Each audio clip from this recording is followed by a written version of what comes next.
বরাবরের মতো নতুন আরেকটা ভিডিও নিয়ে আপনাদের মাঝে হাজির হলাম। আমি শারমিন।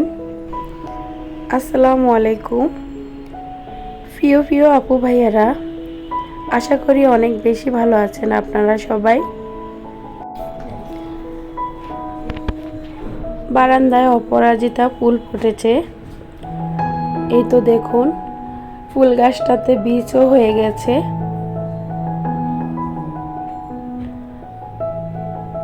আর এত সুন্দর সুন্দর ফুলগুলো ফুটেছে, সেগুলোই একটু আপনাদের মাঝে শেয়ার করে নিচ্ছি।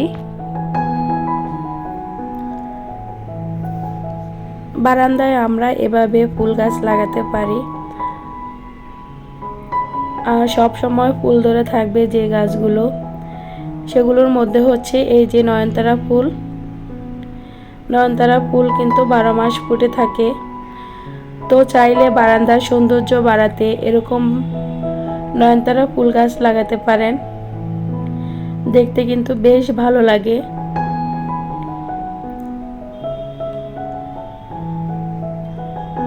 তো এখানে আমার মরিচ গাছে এই মরিচটা আমি বীজের জন্য রেখে দিয়েছি। মরিচটাকে আজকে আমি ছিঁড়ে নেব। তো এই মরিচটা থেকে আমি চাইলে আবার নতুন করে মরিচের চারা করতে পারবো। এই জন্যে মরিচটাকে আমি বীজ রেখে দিয়েছি।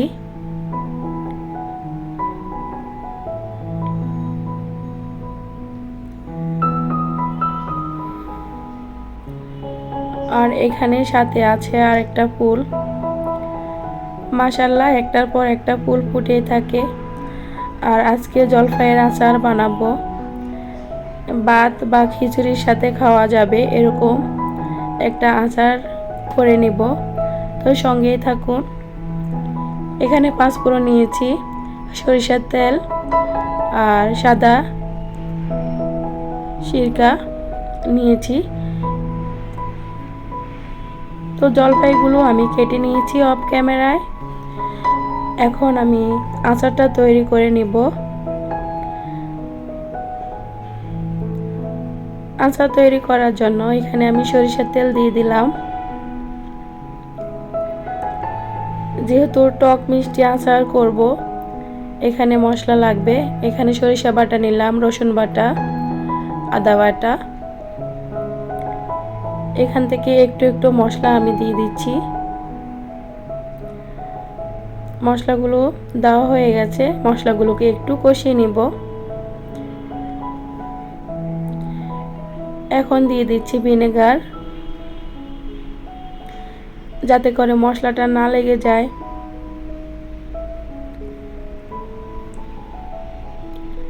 দিয়ে দিচ্ছি সামান্য পরিমাণ মরিচের গুঁড়ো, হলুদের গুঁড়ো।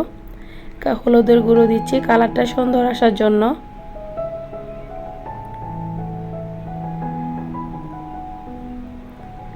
পরিমাণ মতো লবণ দিয়ে দিলাম। মশলাটাকে ভালোভাবে কষাতে হবে। মশলাটাকে কষিয়ে আমি এখানে জলপাইগুলো দিয়ে দিচ্ছি।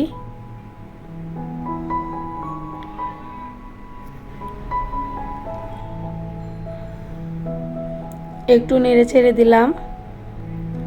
যেহেতু এটা টক মিষ্টি আচার, এখন দিয়ে দিব চিনি। চিনির পরিমাণটা আমি কম দিলাম, যেহেতু আচারটা টক মিষ্টি থাকবে, খিচুড়ির সাথে খাওয়ার জন্য বানাচ্ছি।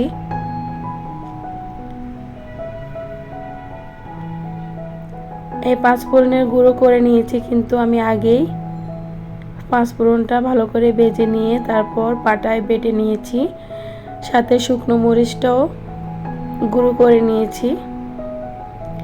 এই তো 5 ফোড়ন দিয়ে দিলাম, শুকনো মরিচের গুঁড়োটা দিয়ে দিলাম। এখন জলপাইটা সিদ্ধ হয়ে আসছে।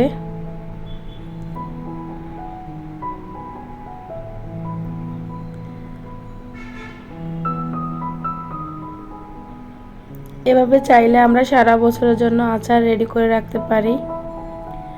তো আমি সব সময় এরকমভাবে আচার তৈরি করি খিচুড়ির সাথে খাওয়ার জন্য। ভিডিওর এই পর্যায়ে এসে যদি ভিডিওটা একটু ভালো লেগে থাকে, প্লিজ একটা লাইক করে দিবেন।